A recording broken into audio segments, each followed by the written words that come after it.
Welcome to the house next door with Barbara Gillio and Anthony Harris, where real estate meets reality.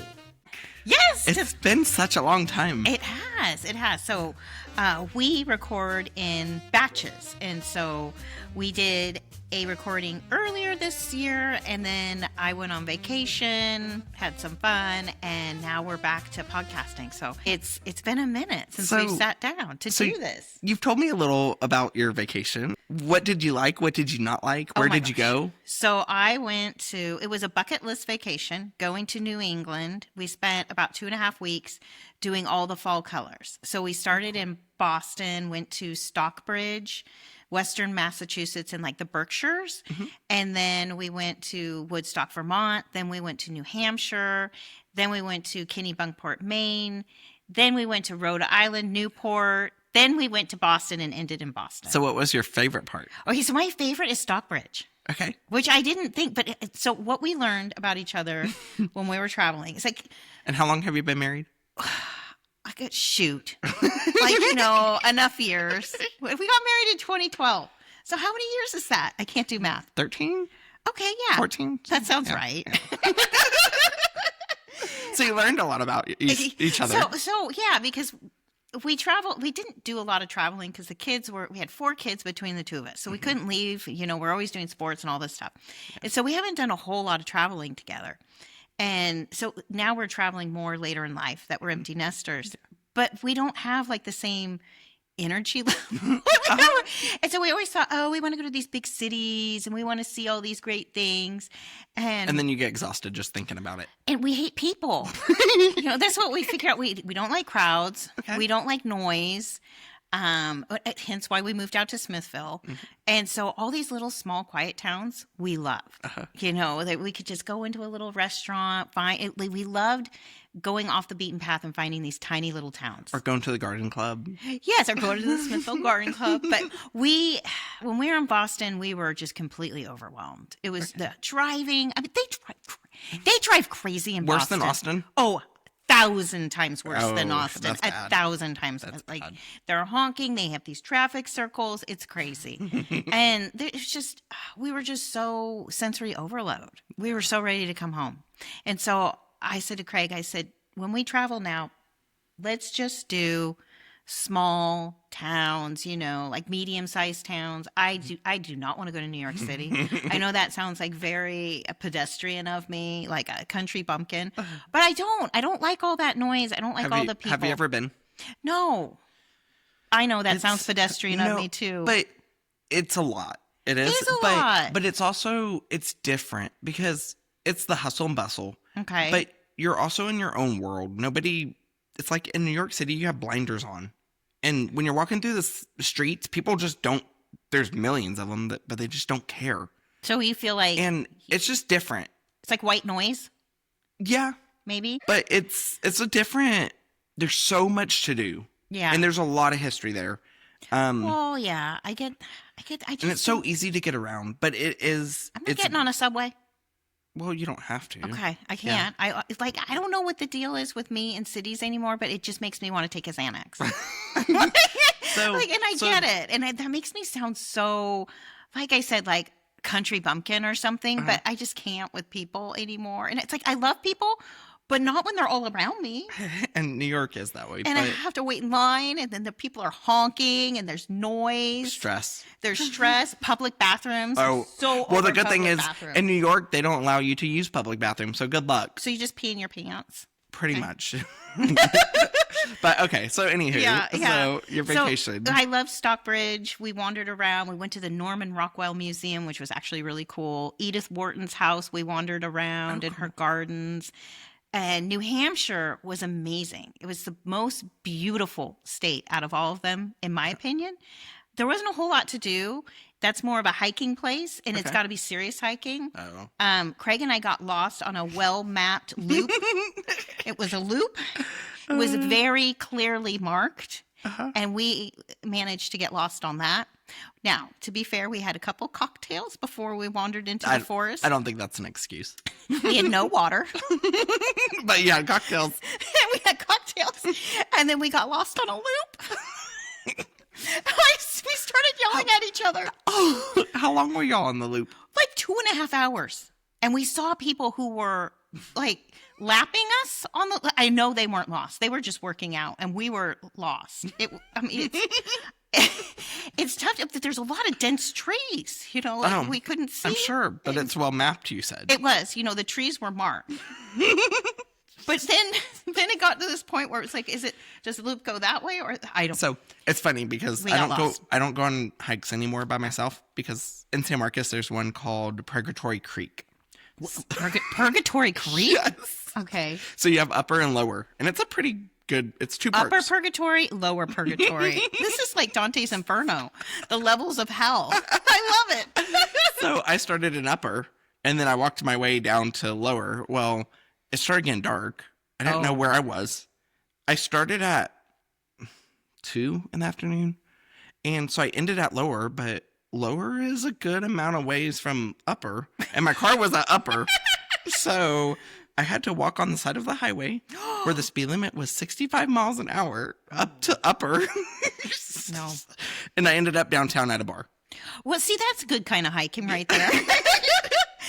So I don't go by myself anymore. No, Yeah. you shouldn't. It's dangerous. And, Well, I thought in San Marcos, with yeah. a name like Purgatory Creek, what do you expect? What'd you expect? And we were in the Berkshires, so we figured, it's at an easy hike. We'll be fine. And we were just unfamiliar with the terrain. And we're used to hiking with my brother. Uh-huh. And he lives up in Yosemite, and he's this extreme, hiker, He's prepared. mountain guide. He goes into the mountains for like 5 days by himself. So we just follow him. And then halfway through, I said, Greg, we don't have my brother.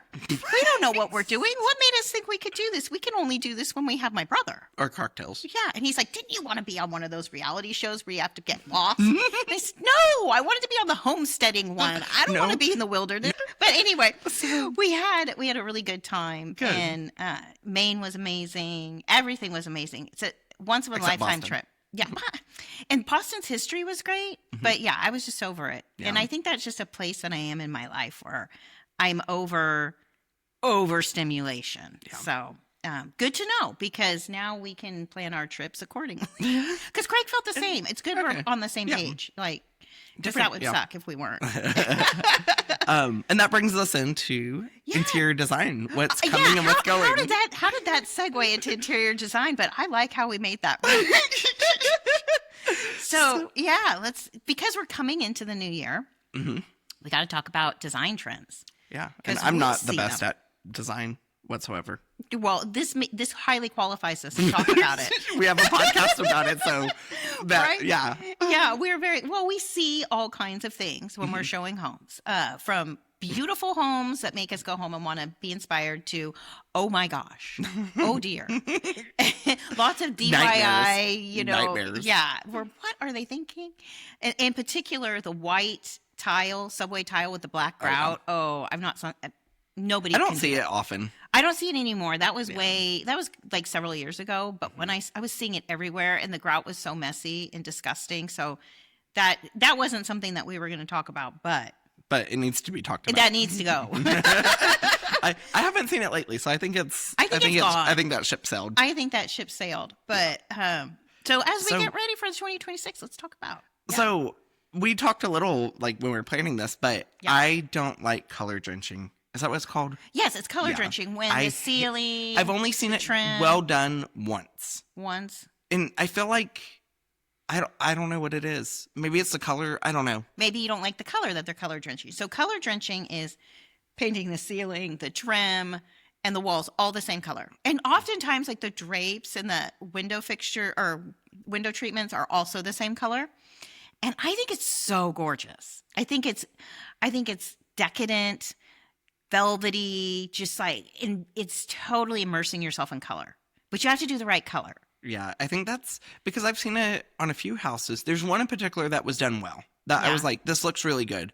But I know whenever I was painting my house, my contractor wanted to do color drenching. I was like, absolutely not. We're not doing it. It scares you. We're not doing it. Huh. Because I've seen it not well done so many times that not well done, do you mean like the color? I think so, because you see it in the houses and you just don't love it. Yeah, it doesn't. Oh, it's so And- yummy to me. And the other thing too, and maybe floors have something to do with it because my floors are really dark, and I feel like if I did the ceiling as well, it would just be dark. That's true. You could create like a cave Yeah. experience. Yeah, you have to have cave the experience. You can have, this is my While hiking. I'm creating a cave moment with my color drenching. Yeah, and we dark walk floors. into the cave. I mean, living room. Yeah. Well, that's true. You have to have the right floor to do it, and rugs and furniture, and it's not just the moment on the walls. So you got to bring everything in. So maybe it's too complex for me. Maybe it's advanced interior design. I did not take that class. I did not. And I want to color drench my bedroom, Mm-hmm. but I've never done it, and I'm a little terrified. So I might lean on some of my... Try the closet first. And then I can come out of the closet with my color drenching. Oh my gosh. So I might lean on my interior designer friends just for a little help there. Yeah. But I think So- color drenching is here to stay. You think so? I don't think it's going anywhere. I think it's a fraud. a fad. A fraud. It's a fraud. I think it's No. a fab, but we'll see. Well, We'll and see. what they so we listened to some different interior designers' ideas on what's going and what's coming, and on top of just our own personal experience as realtors. And black and white, stark interiors, those They're are going. those They're are going. going. And I think we've all felt that that's kind of going. And I guess it replaced the beige from like Yes. the early 2000s, and so Everything it was was like beige. and then gray. So we did beige, and then gray was here way too long. Gray was here too long, and then grayish. Yep. Which my house is actually grayish right now. But it's on trend. It's the neutral, lighter, Yeah. like warmer, It's gonna change. It's gonna color drench. all of it.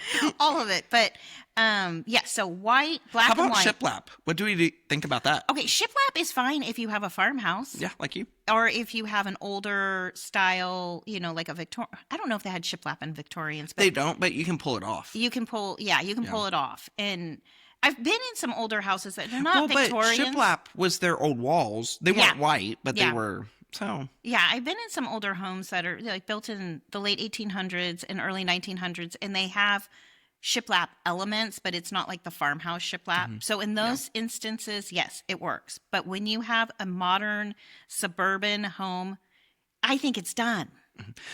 For the love of Magnolia. It's done. I'm going to go on another rant, and this Yeah. is not scripted, but We're never scripted. no, We're talking, like my whole- we have our big plans, and then we don't stick to them. Yeah. But the stupid modern, I call them modern boxes Modern in Austin. boxes, yeah. They are a gray house that looks ugly. And Yeah, I know what they're you're talking all about. over the place, and they're $1 million, and they need to go. Yeah. And they're designed by architects. Like, I like how he does air quotes around architects. I think they're 2 second graders, Yeah. Oh, I love it. He's throwing shade. but I think they need to go. Yeah, I have to say they're not warm. Yes. And I don't like the big white They're not box. homey. look. They're not homey whatsoever. Yeah. Like, I like a modern home, but they're not. They're not homey. I feel like architecturally too, they're just not very inspiring.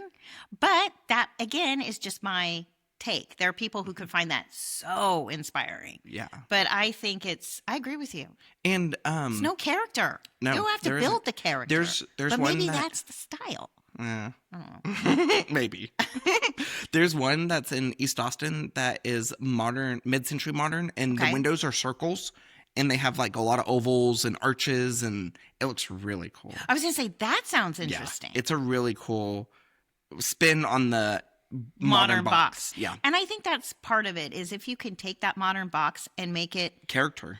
add some character or unique features, then it Has a cool. round bench that is in the round window in the kitchen where you can lay down at Okay, a curve. That's cool. We need to go. It's a Compass listing. We need to go we view need it. to go look at There's that 2 of one. them. So And something else is sunken living rooms. I love them, and they're Okay. coming back. are they? Because I Yes. love them too. Yes, they're Okay. coming back. I love them too. And you have the couch that's built in. It's so 70s. It's Yes. so 70s Sexton. But with the shag carpet that you don't want to put a black light on. Well, I don't know if shag carpet's gonna come back. No shag. No, I know. It might. In small spaces, isn't that just pubic hair? Never mind. God, I'm sorry. I don't know what's wrong with me. Not even drinking. But sunken in living room. But somehow it segued to shag pubic hair. I love, I was going to say, I love shag pubic hair. I love a sunken living room. I think it's so cool. It's cozy. We're not even going to make it to season 2 because last episode you're cursing. I know. In this one, I'm stuck on something else. I don't know how to behave. But a sunken living room is so cool. It is. It splits up the spaces. It does. So, it defines the spaces. So hopefully it's coming back. Okay, that was not on any of the interior design stuff that we were looking at, which, that's okay because I've seen it. They don't know what's cool. Right. I've seen it in a lot of the ultra high-end homes in Austin. Have you? The brand new ones. Nice. So it is coming back. I think so. Oh, that's great. If it's done well, it's amazing. I love the 80s houses, though. 70s and 80s. Yes. There's so much potential you can do. Like, Far West and Northwest Hills. Oh, my favorite area. There's so much you can do with those houses. Yeah. They have weird floor plans, but... Yeah, and they're more compartmentalized, but there's ways you can open them up, and they have interesting angles. They do tend to be dark, but you can do a lot of skylights and things and different ways. A lot of them have them. Yeah, a lot of them already have it. There was one that I showed probably a year ago, and it had planters built-in planters that were on the staircase. Oh, that's And cool. it had a skylight above it so that they could... They got the light. Yes. And, I know that light, bright, and airy is always trending, right? Nobody... Except that buyer that didn't like all your windows. Oh, that's true. There was one lady who did.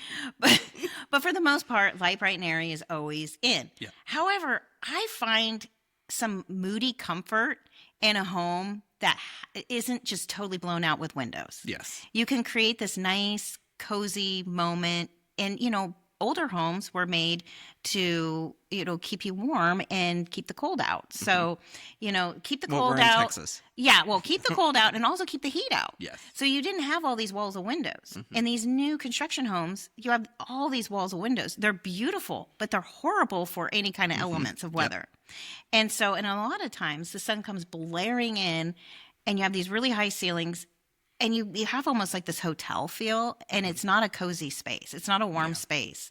It looks beautiful like a showroom, but to live in it, it's just not very practical. So I kind of hope that goes away, but I don't think it is. Yeah. I don't think it is. Not the way they're building.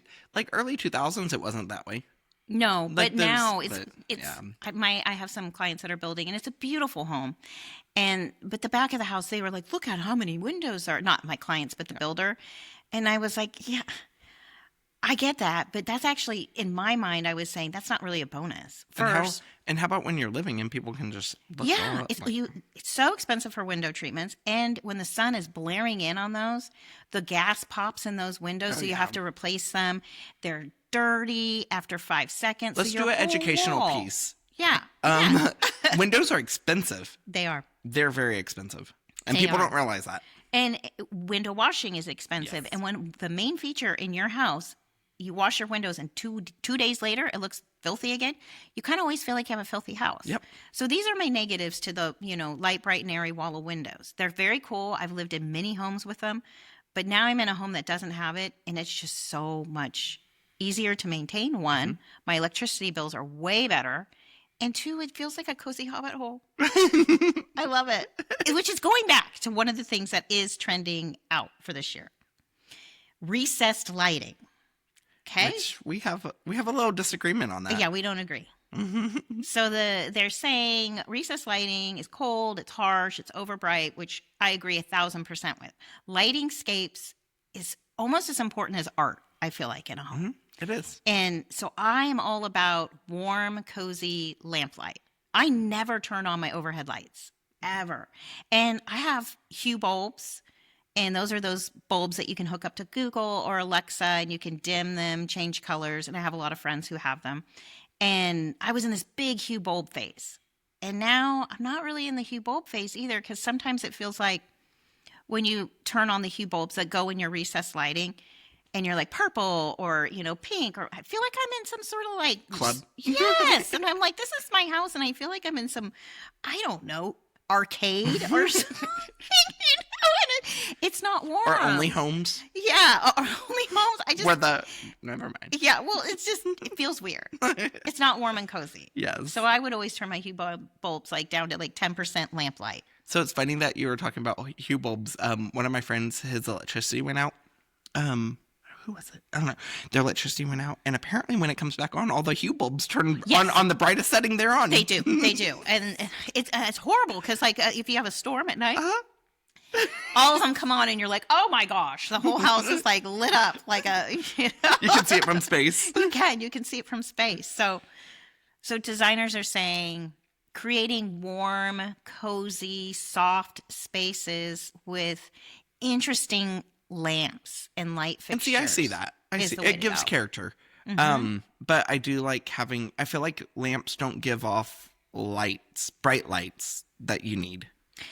Yeah, I get that because sometimes when I have to like do something and I'll just flip the bright lights on and everybody in our house is like because we're in this dark light. I'm like, it's just for a second. I have to see something.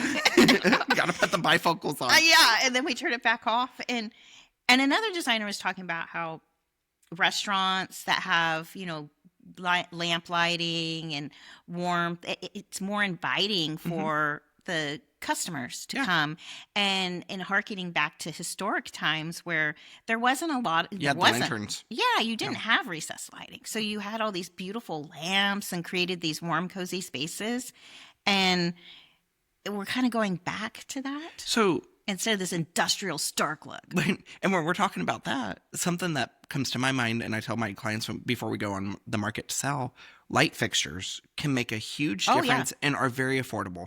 Yeah. And you can make a place look like $1 million mansion. Yeah. Or you can make it look like Home Depot. Your choice. Yeah, your choice. Absolutely. And like my parents, they have these beautiful chandeliers from Lamps Plus, which is not the cheapest place, but in their kitchen, they put these do you remember in the 2000s how they had the recessed like kitchen fluorescent bulbs? Yes. So my dad was going to drywall it in where it made it flat. And I told him that they should get some long chandeliers and hang them down to add depth. Oh. And it looked really good. Very cool. So, look at you. But, pulling your design ideas. Sometimes. And the other thing they said that's going out, which I agree, and I think you agree too, is matte black hardware fixtures gone. Yeah. Get rid of it. It's overdone. But what's coming in is the brushed brass. The warm brass. Yeah. And that brass used to be a thing like in the 90s, but it wasn't brushed and it wasn't ugly. Warm. It was stark. And what they are saying is the contrast again of black and white is going out, that stark look. So this, the brushed brass and the silver all kind of sits back and lets the other pieces and elements of the room speak, and it's all like this soft, nice palette instead of there's black, there's white. Yeah, so it's all about softening everything. So I think that's cool. I agree with that one. And then painted brick. Oh yes. Okay. So Barbara and I have differing appearances. We do. Yes. Opinions. Yes. Apparently I just can't talk today. I know. It's crazy. So painted bricks, I think they look good. Yep. Most times. But how about in 10 years when it's no longer the trend and you just ruined your brick? Brick is timeless. Yeah, but I love painted brick. I love it painted white. But white's going out. Timeless. Okay, so white can be timeless. Okay, so did you like how I got to the micro? You did. I love painted brick. I just think it's a fun way to, because I just feel like brick is ugly sometimes. But in 10 years. In 10 years, I'm still going to love it. Change shutters, change doors, change landscaping. Yeah. I love paint. I saw when I was in New England and I was driving by, how people have these really old houses. Mm-hmm. And one had painted the outside of the chimney, which just would kill you, black. They painted all the brick on the side of the house with the chimney black. No, it looks so cool with because the house itself was. Will that catch on fire? Well, they just painted it. No, I think it's probably fireproof paint or whatever. I don't know. But the way that they had the color done, it was like kind of a dark chocolate with some dark blue trim, and then they had this they took the red brick and painted it black, and it was so cool and gothic looking. Interesting. And I Did you take a picture of it? No, because we were driving. Okay. And I was like, oh, look how cool that is. And then yeah. And I don't know. I just think it gives the paint. It gives texture to the brick. You know, a different. That's look. something, and that's something that I think is coming in for the interior is texture. Yeah. People want to feel and see texture. Yeah, different. Well, and that goes with feng shui. Yeah. Where you have warm woods, you have water elements, you have texture elements, all that good stuff. You know, so you're not just, again, going away from the stark. So they also said no more white walls. White Thank walls God. are gone. Thank God. I know. I And remember that's- when they were never in. And and then that that's all you eggshell. wanted. Okay, so certain people have to have eggshell paint. Me. Because I have bears. And so I have to have paint where I can scrub it. But I feel like because semi-gloss, but semi-gloss is very 2000s. it is. But if you have Newfoundlands, you cannot have matte walls because they slobber. And then you try to take the slobber Actually, off. I did the eggshell in my house. I had semi-gloss before, and I wanted to tone it down. And so went to the... If you have kids or you have pets, it's a really And the matte practical. is terrible. Matte, you have Good to. luck. Yeah, you can't be a normal human and have matte paint on your house, but And it doesn't even look good. But it okay. doesn't. So- No. And so we're going towards, again, warmth, cozy, just comfortable spaces. So the top colors,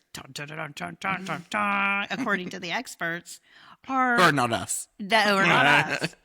are these warm browns, Yes. khaki, dare I say beige, and It's all the greens. we're going to call them neutral colors. They're neutral colors and Natural. sagey greens with a little bit of teal green in them. Like they are almost like a teal sagey green, if that makes any sense.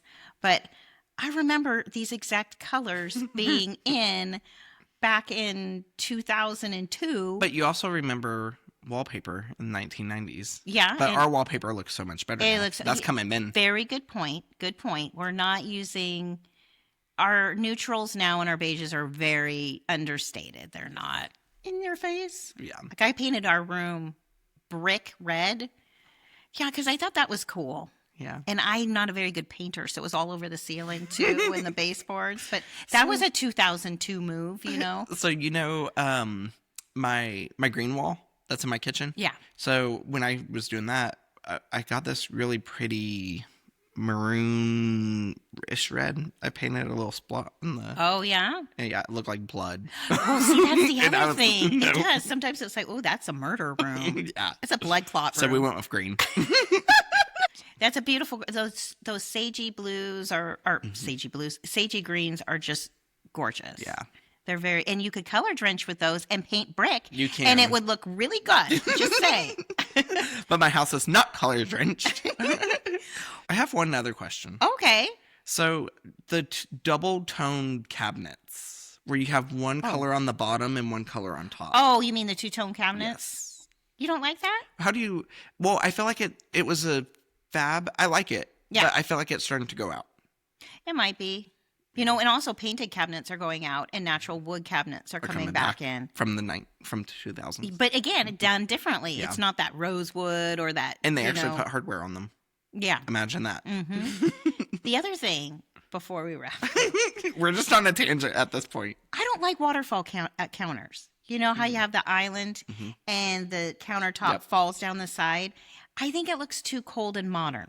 So, have you seen the backlit cabinet or countertops? Yes. Those are gorgeous. And Yeah, they are. They are pretty. yeah, sorry, that just took me. I don't know. Well, I mean, and I kind of was like, meh. I was kind of meh on it just because I think my style is so anti-modern that I'm being too biased. 2026, it's all about cozy, warm, and not minimalist spaces.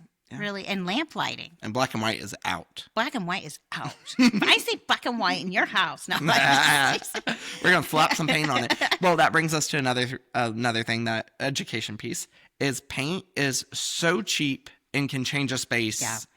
And when you're looking to sell or buy or either or, paint can make a huge difference. It can make a huge difference. And it's the best thing you can do to transform your living space with the least amount of money. Yep.